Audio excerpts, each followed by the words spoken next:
Assalamualaikum warahmatullahi wabarakatuh. Film ini bercerita tentang kisah dua orang sahabat yang sedang menjalani pendidikan kepolisian, berusaha menyelamatkan gadis-gadis yang diculik untuk dijual sel telurnya. Mereka berinisiatif untuk menyelamatkan para korban penculikan karena respon dari kepolisian setempat sangat lambat. Bagaimana kisah selengkapnya? Mari kita saksikan.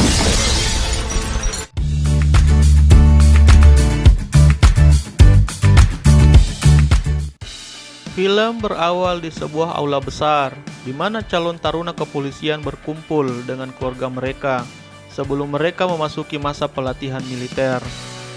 Salah satu instruktur pelatihan terlihat menaiki panggung dan mengumumkan agar calon taruna mengucapkan perpisahan dengan keluarganya. Sontak semua keluarga calon taruna memberikan motivasi dan semangat kepada sanak saudara mereka.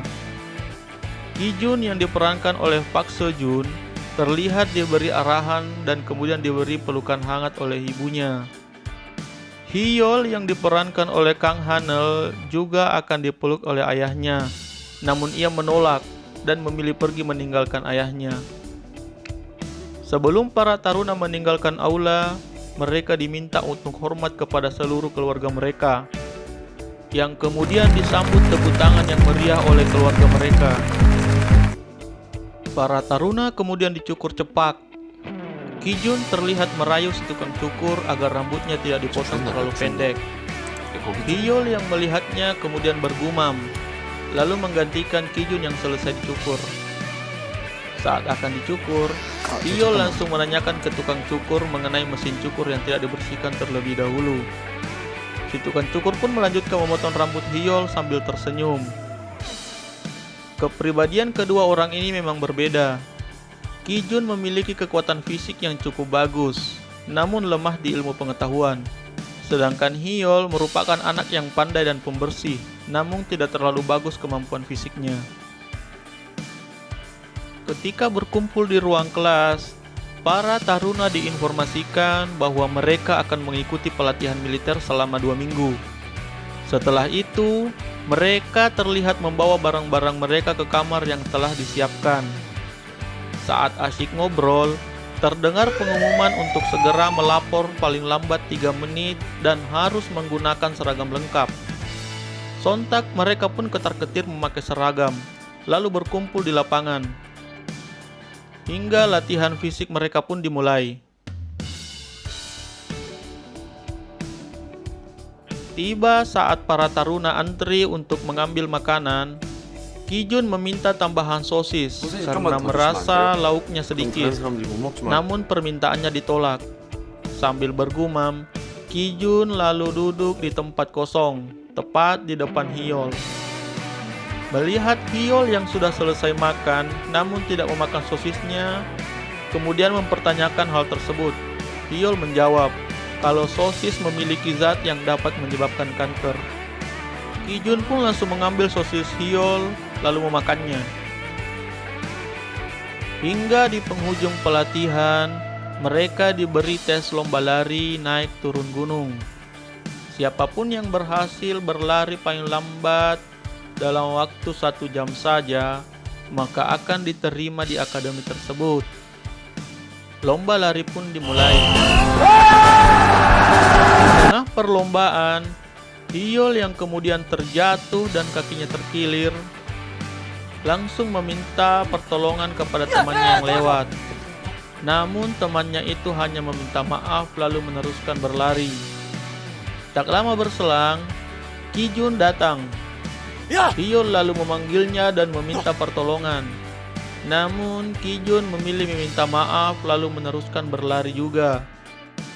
Hyeol langsung meneriaki Ki-jun dan mengatakan kalau dia sudah memberi Ki-jun sosis, lalu memohon untuk dibantu karena sangat ingin masuk ke akademi.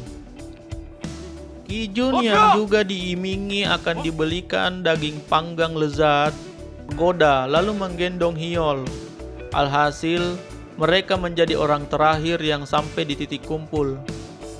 Saat ditanya oleh instruktur tentang kondisi mereka, Hyeol menjelaskan bahwa mereka terlambat karena kakinya terkilir dan terpaksa meminta pertolongan kepada Ki-jun.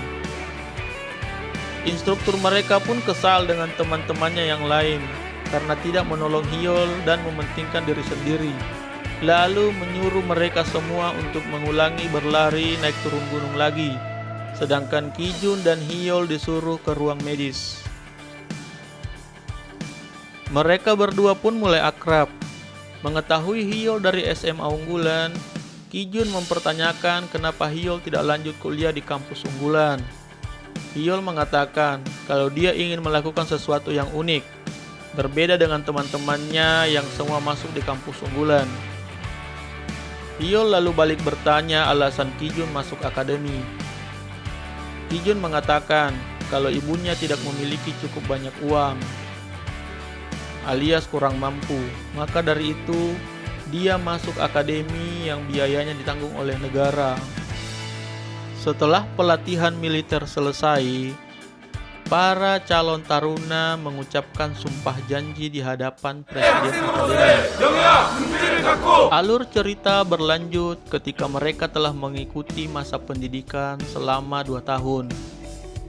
Terlihat salah seorang teman mereka memanas-manasi mereka dengan memperlihatkan foto pacar temannya yang cantik. Mereka penasaran. Hingga Kijun yang cukup jago bela diri memaksa temannya itu berbicara di mana mereka bertemu si gadis cantik. Temannya pun terpaksa mengatakan kalau mereka bertemu di sebuah klub malam. Kijun dan Hyol pun merencanakan untuk pergi ke klub malam tersebut yang lokasinya berada di daerah Gangnam. Setelah memasuki klub malam tersebut, mereka terlihat kaget dan kelihatan agak katro, lalu berusaha mendekati gadis-gadis di klub tersebut. Namun belum ada yang merespon mereka. Hingga tiba seorang gadis mabuk menabrak Hyol lalu mengajaknya untuk berjoget. Kijun yang melihat mereka langsung cemburu karena belum bisa mengajak seorang pun. Saat asyik berjoget, pacar si gadis tersebut datang dan membawa si gadis dari hadapan Hyol. Kijun tak patah semangat. Dia langsung mendatangi seorang gadis. Gadis yang mengetahui Kijun adalah seorang taruna polisi, lalu membisikinya kalau dia jadi polisi, dia akan miskin seumur hidupnya. Kijun pun kaget dan terdiam merenung. Mereka lalu pergi makan di sebuah warung makan tanpa mendapatkan seorang gadis pun untuk diajak kenalan. Saat keluar dari tempat makan, mereka melihat seorang gadis cantik melewati mereka. Merasa gadis tersebut merespon mereka, mereka langsung mengikuti si gadis dari belakang dengan berniat meminta nomor HP si gadis. Saat melakukan switch untuk menentukan siapa yang pergi meminta nomor si gadis, mereka langsung kaget karena melihat si gadis cantik diculik oleh sekelompok orang menggunakan mobil. Sontak mereka berlari mengejar mobil tersebut, namun mereka tidak berhasil menggamainya. Kijun kemudian berinisiatif untuk menelepon pusat pengaduan masyarakat. Lalu mereka diminta untuk menunggu 10 menit hingga tim patroli datang.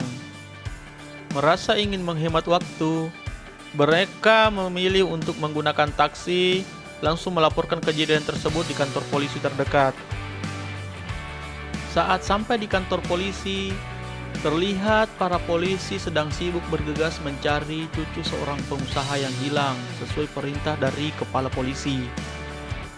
Karena tidak mendapat respon dari pihak kepolisian, mereka berinisiatif untuk menyelidikinya sendiri, mulai dengan mengecek tempat kejadian. Di tempat tersebut, mereka menemukan kantong berisi makanan tteokbokki yang dibawa oleh si gadis sebelumnya. Kemudian berniat mencari informasi dari penjual makanan tersebut. Mereka mulai menanyai satu persatu penjual tteokbokki yang berada di daerah tersebut, hingga menemukan seorang ibu-ibu yang menjual tteokbokki tersebut. Dari informasi si ibu penjual, diketahui kalau si gadis bekerja di salah satu toko tidak jauh dari tempat tersebut. Setibanya di depan toko yang ditunjuk oleh si penjual makanan, Hyol berpendapat kalau si gadis bekerja di tempat pembersihan telinga yang ada di basement toko. Karena kalah suit, Hyol masuk mencari informasi tentang si gadis, sedangkan Ki-jun yang berjaga di luar. Karena tempat pembersihan telinga merupakan tempat plus-plus, yang apabila mereka ketahuan, mereka akan mendapat hukuman.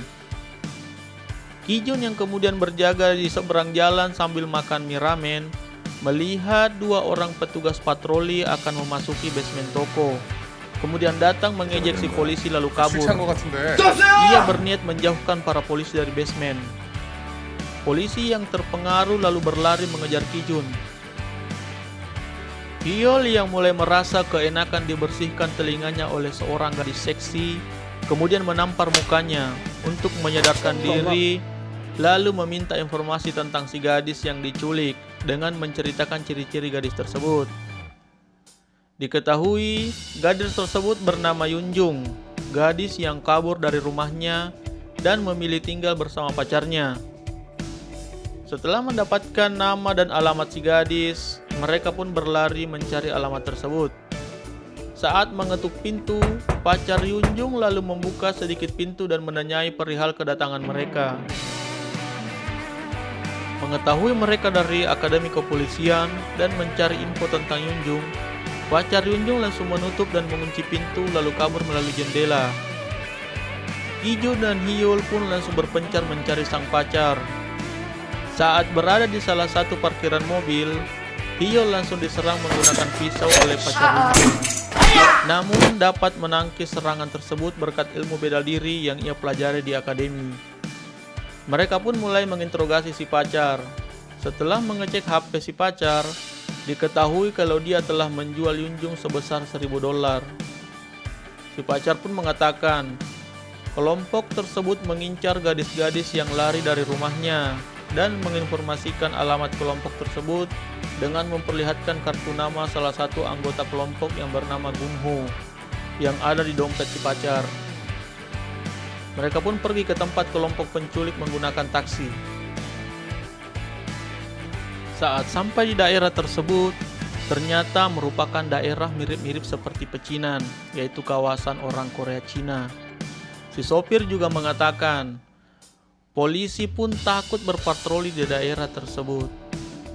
Setelah mereka sampai di tempat yang ternyata sebuah warung makan, mereka mencoba menghubungi Gunho menggunakan HP pacar Yunjung.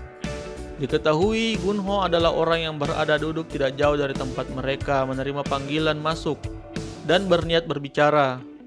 Namun Ki-jun langsung mematikan teleponnya. Sialnya, Gunho melakukan telepon balik sehingga nada dering HP si pacar yang dipegang oleh Ki-jun langsung berbunyi. Gunho langsung menyadarinya dan menghampiri mereka. Gunho dan teman-temannya pun menginterogasi Ki-jun dan Hyol sambil menampar-nampar mereka.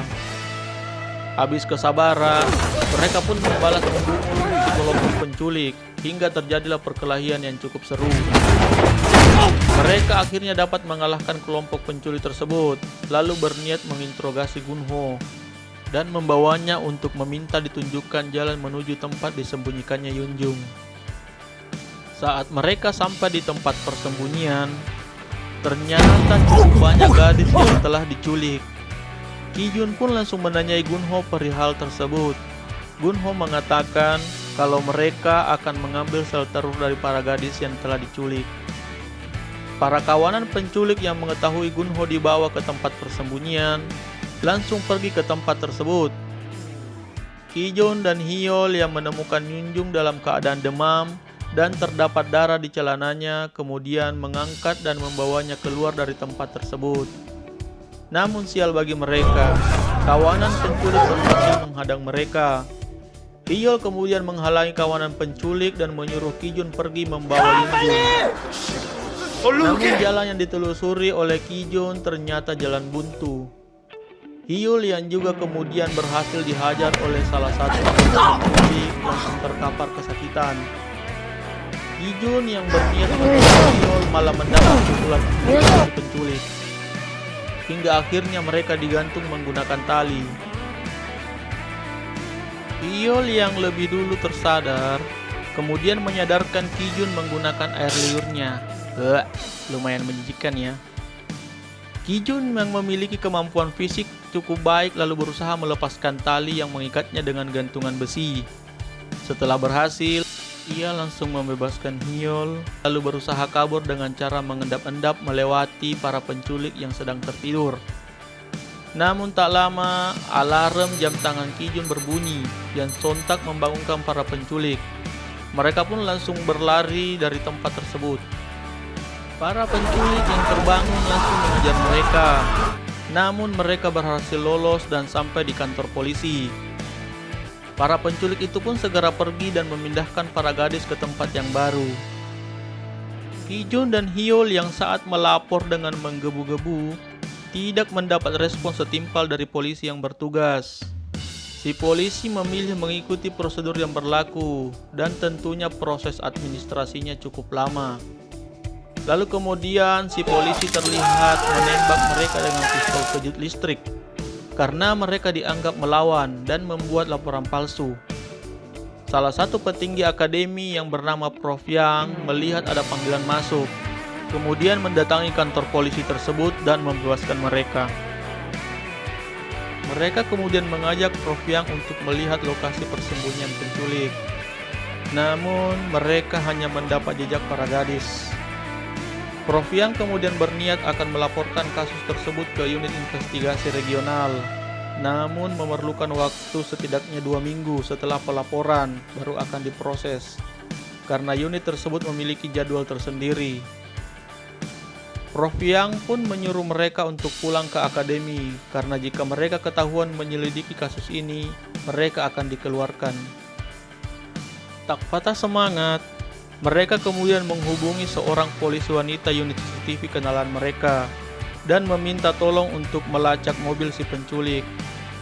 Tak berhenti di situ, mereka juga mengambil seragam dan senjata polisi dengan menjual nama Prof Yang. Saat berlatih, si polisi wanita kemudian menelpon mereka dan mengatakan kalau si polisi wanita melihat mobil yang mereka cari, dan anehnya selalu ada mobil klinik kandungan yang mengikuti mereka dari belakang. Mereka pun menyelidiki klinik tersebut melalui internet. Berbekal informasi yang diperoleh, mereka kemudian pergi mengamati klinik tersebut. Ternyata di saat yang bersamaan, mobil yang mengangkut para gadis terlihat memasuki basement klinik. Para gadis yang telah diculik dijadwalkan akan diambil sel telurnya di klinik tersebut. Berbekal seragam dan senjata lengkap, mereka langsung masuk ke klinik melalui basement. Ternyata cukup banyak kawanan penculik yang berjaga di basement. Perkelahian sengit pun tak dapat terhindarkan. Setelah melumpuhkan kawanan penculik yang ada di basement, mereka lalu masuk ke dalam klinik menggunakan lift. Kepala penculik ternyata sudah menunggu mereka di depan lift. Mereka pun dengan susah payah mengalahkan si kepala penculik karena si kepala penculik ternyata sangat tangguh.